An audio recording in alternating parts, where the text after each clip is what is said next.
संसद का मॉनसून सत्र तय समय से पहले ही समाप्त हो गया है और लोकसभा और राज्यसभा दोनों सदनों की कार्यवाही बुधवार को अनिश्चितकाल के लिए स्थगित कर दी गई। बुधवार को लोकसभा में कोई कामकाज नहीं हुआ, जबकि राज्यसभा में ओबीसी आरक्षण संशोधन बिल पारित किया गया। हालांकि राज्यसभा में मंगलवार को कई घटनाओं को लेकर सभापति वेंकैया नायडू भावुक हो गए, रो पड़े। लेकिन अगले दिन फिर राज्यसभा में पर्चियां फाड़ी गई, आसन की तरफ कागज फेंके गए। लोकसभा की तरह राज्यसभा से भी ओबीसी संविधान संशोधन बिल सर्वसम्मति से पास हो गया। राज्यसभा में इस बिल के पक्ष में 187 वोट पड़े, जबकि विरोध में एक भी वोट नहीं पड़ा। राज्यसभा से पारित होने के बाद अब इसे राष्ट्रपति रामनाथ कोविंद के पास मंजूरी के लिए भेजा जाएगा और राष्ट्रपति की मंजूरी मिलते ही ये बिल कानून बन जाएगा। इस संविधान संशोधन से राज्यों और केंद्र शासित प्रदेशों को भी ओबीसी लिस्ट बनाने का अधिकार हासिल हो जाएगा और पिछड़े वर्ग को आरक्षण देने के मामले में राज्यों के अधिकार बढ़ जाएंगे। राज्यसभा से ओबीसी बिल के पास होते ही सदन में साधारण बीमा कारोबार से जुड़ा विधेयक पेश किया गया, जिस पर विपक्ष ने हंगामा शुरू कर दिया। हंगामे को देखते हुए सदन की कार्यवाही 15 मिनट के लिए स्थगित कर दी गई। The House stands adjourned for 15 minutes. शाम 6:26 पर जैसे ही सदन की कार्यवाही शुरू हुई, वेल में खड़े विपक्ष के सांसद हंगामा करने लगे, चेयर की तरफ कागज उड़ाने लगे, शर्म करो की नारेबाजी होने लगी।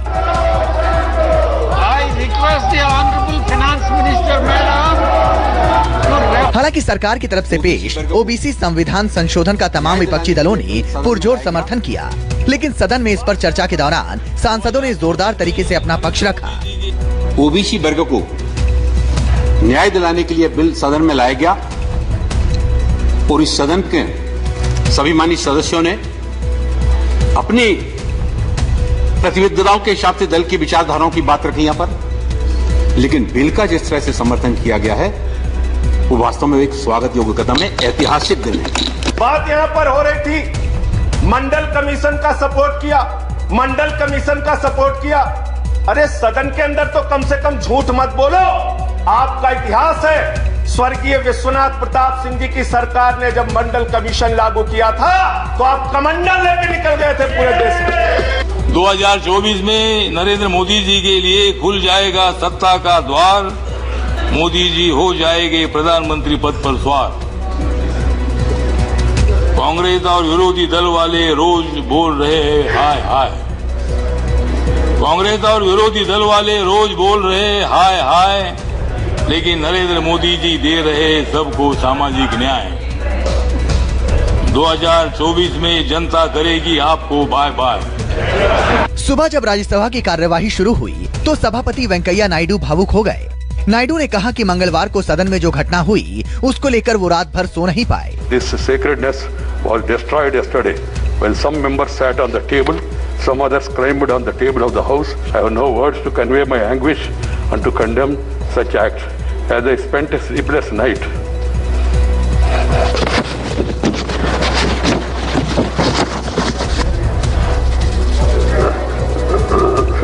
Last night, I struggled to find out the provocation or reason for forcing this August House. You can't force the government to do this or not to do this. दरअसल सोमवार को कृषि कानूनों का विरोध कर रहे विपक्षी दलों के सांसदों ने राज्यसभा में जमकर बवाल किया।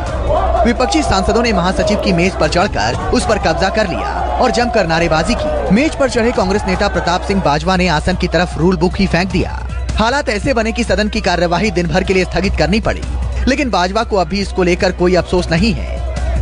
ये चर्चा करने तैयार नहीं, सानू आज मजबूरी नाल वैले च भी आना पिया, टेबल ते भी चढ़ना पिया ते कानून दी किताब जिहड़ी है, रूल्स दी किताब जिहड़ी है डिप्टी चेयरमैन वाल भी सुट्टनी पई है, सो दैट तुसी कानून पढ़ो, हिंदुस्तान दे किसानां नाल धक्का ना करो। ते सानू कोई खेद नहीं, सानू मजबूर कर दिता इन्हां ने, इस किस्म दे अपने हाथ दे विच रूल्स लैण वास्ते मजबूर कर दिता है। किसानों के मुद्दे पर वो चर्चा करना चाहते थे।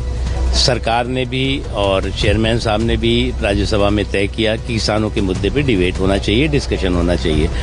उस डिबेट और डिस्कशन का हिस्सेदार भागीदार बनने के बजाय हंगामा, अराजकता, उद्दंडता, हिंसा की पराकाष्ठा की। और हम लोकसभा में भी रहे हैं, राज्यसभा में भी हूँ, इतना बेशर्मी के साथ अराजकता, उद्दंडता और हिंसा सदन के अंदर आज तक हमने नहीं देखी है, न महसूस की है। किसानों का मुद्दा पंजाब की राजनीति में इतना अहम हो चुका है कि धूर विरोधी राजनेताओं के सुर भी एक हो गए हैं। अकाली दल नेता सुखबीर सिंह बादल खुलेआम बाजवा का समर्थन कर रहे हैं। क्योंकि जो जवान पार्लियामेंट का मतलब क्या है? जो देश के लोगों की जवान आवाज को सुना जाए, पार्लियामेंट में आके उसका हल किया जाए। देश के लोगों ने की भावना क्या थी? वो चाहते थे कोई मुद्दे जो देश के लिए बहुत इम्पोर्टेंट हैं उनको सुना जाए। ये डिक्टेटरशिप एटीट्यूड जो गवर्नमेंट ऑफ इंडिया का है।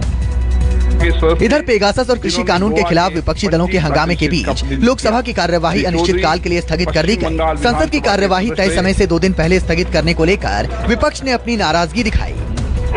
यही सही है कि सरकार ने सारे काम किया, उसको हम भी खुश है कि ये कॉन्स्टिट्यूशनल अमेंडमेंट जो हम सब चाहते थे वो तो चले, बाकी सब तो मेरे ख्याल में नहीं हुआ, नहीं अच्छा। पर ये नुकसान किसका है? विपक्ष का भी तो नुकसान हुआ क्योंकि आप अपने मुद्दे उठा ही नहीं पाए, महंगाई के, किसानों के। देश का नुकसान हुआ क्योंकि पार्लियामेंट एक ऐसा इलाका है जहाँ देश के हित में सब लोग को बोलने का मौका देना चाहिए, तो मैं सबके हित में है।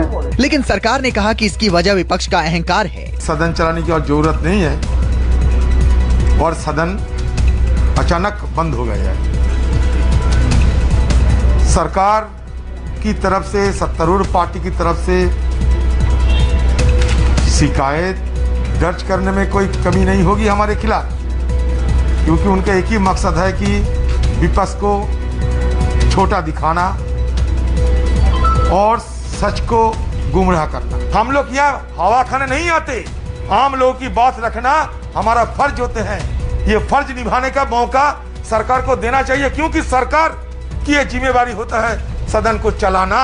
सरकार पार्लियामेंट की काम काज चलाने में ये सरकार को कभी दिलचस्पी नहीं रहे। जो पार्टी अपना 2 वर्ष तक अध्यक्ष न चुन पाए, जिस पार्टी के सांसद अपनी ही सरकार के बिल फाड़ दें, जो पार्टी सदन ना चलने दे, जो सड़क पर भी कोई करने से शर्म महसूस करे वैसा काम सदन में करे, तो आप समझ सकते हैं कि लोकतंत्र को कितना शर्मसार करने का काम किया जा रहा है।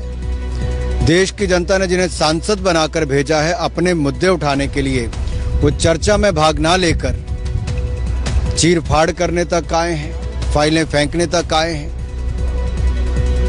करोड़ों रुपए सदन के चलने के ऊपर खर्च किए जाते हैं और जब चर्चा होती है तो उसमें भाग ना लेना, ये अपने आप में दिखाता है कि क्या कर रहे हैं। लोकसभा के बाद राज्यसभा की कार्यवाही भी अनिश्चितकाल के लिए स्थगित कर दी गई और इस तरह संसद का मानसून सत्र समाप्त हो गया। Bureau report, news 24।